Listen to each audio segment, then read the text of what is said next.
Hi friends, இன்றைக்கி நம்ம மாங்காய் சாம்பார் எப்படி வைக்கிறதுங்கிற பார்க்கலாம். இது தோசைக்கும் இட்லிக்கும் ஒரு அட்டகாசமான சைட் டிஷ்ங்க. இப்போ அதுக்கு தேவையானது என்னென்னு பார்க்கலாம். அதுக்கு ஒரு பெரிய வெங்காயம், 2 சின்ன தக்காளி, ஒரு பச்சை மிளகாய், கொஞ்சம் கருவேப்பிலை, இது எல்லாத்தையும் நான் எடுத்திருக்கேன். அதுக்கப்புறம் குக்கரை நான் காய வச்சுருக்கேன். குக்கர் நல்லா சூடானதுக்கப்புறமா அது கூடவே நம்ம ஒரு ஸ்பூன் போல் ஆயில் ஆட் பண்ணிக்கிறோம்.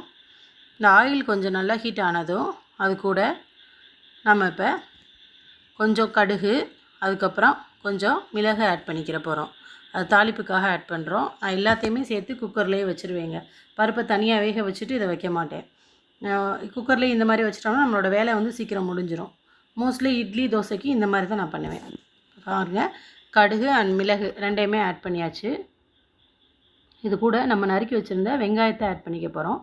வெங்காயம் கொஞ்சம் லைட்டாக வதங்கினதுக்கப்புறமா அது கூட கொஞ்சம் கருவேப்பிலை, நம்ம வச்சுருந்த பச்சை மிளகாய், 2 தக்காளி கட் பண்ணி வச்சுருந்தோம் இல்லையா, அந்த தக்காளியையும் நம்ம இப்போ இது கூட ஆட் பண்ணிக்கணும். ஆட் பண்ணிவிட்டு அது கொஞ்சம் நல்லா வதங்கணும்.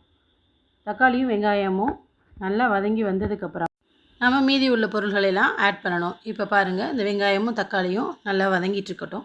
எப்பொழுதுமே நம்ம மார்னிங் குழந்தைங்களை ஸ்கூல் கிளப்பும்போது நம்ம ஹரிபரியாக கிளப்பிகிட்ருப்போம். அந்த நேரத்தில் நம்ம தனியாக பருப்பு வேக வச்சு ஆட் பண்ண முடியாது. அதனால் நான் இந்த மாதிரி தாளித்து விட்டு அதுக்கப்புறம் அது கூட தேவையான பொருளெல்லாம் ஆட் பண்ணி டக்குன்னு வச்சு முடிச்சிடுவேங்க. இப்போ பாருங்கள், நம்ம மாங்காய் இது கூட ஆட் பண்ணிக்கிறோம். இது எங்கள் தோப்பில் காய்ச்ச மாங்காங்க. இதை கூட ஆட் பண்ணிக்கிறோம். அதுக்கப்புறமா ஒரு 100 பாசிப்பருப்பு அண்ட் 50 துவரம்பருப்பு எடுத்திருக்கேன். இதை நம்ம நல்லா வாஷ் பண்ணி எடுத்துகிட்டு வச்சுக்கோங்க. ஒரு 2 அல்லது 3 தடவை நல்லா வாஷ் பண்ணிக்கோங்க. வாஷ் பண்ணிவிட்டு இதை இப்போ இந்த சாம்பார் தாளிப்போடு நம்ம இப்போ ஆட் பண்ண போகிறோம். இதை பாருங்கள், மாங்காயுமே கொஞ்சம் லைட்டாக வதங்கி நல்லா வந்திருக்கு. இது கூட நம்ம இப்போ அலசி வச்சுருந்த பருப்பை ஆட் பண்ணிக்க போகிறோம். இது எல்லாத்தையுமே நல்லா ஆட் பண்ணிவிட்டு நம்ம தேவையான அளவு தண்ணி வச்சுக்கணும்.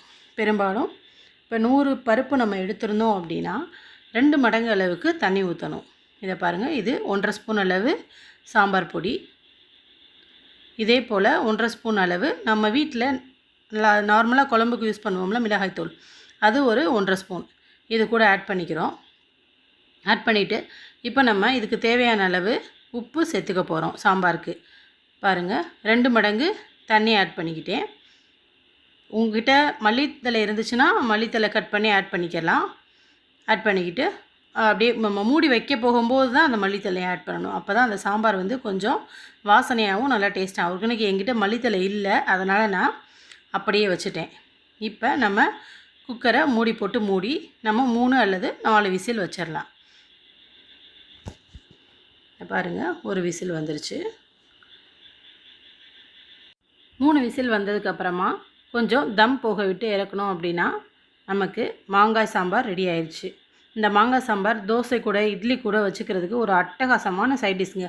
நம்ம காய்கறி போட்டு வைக்கிற சாம்பாரை விட இது ரொம்ப சூப்பராகவே சுவையாகவே இருக்குங்க. ஓகே, தேங்க்யூ, பாய்.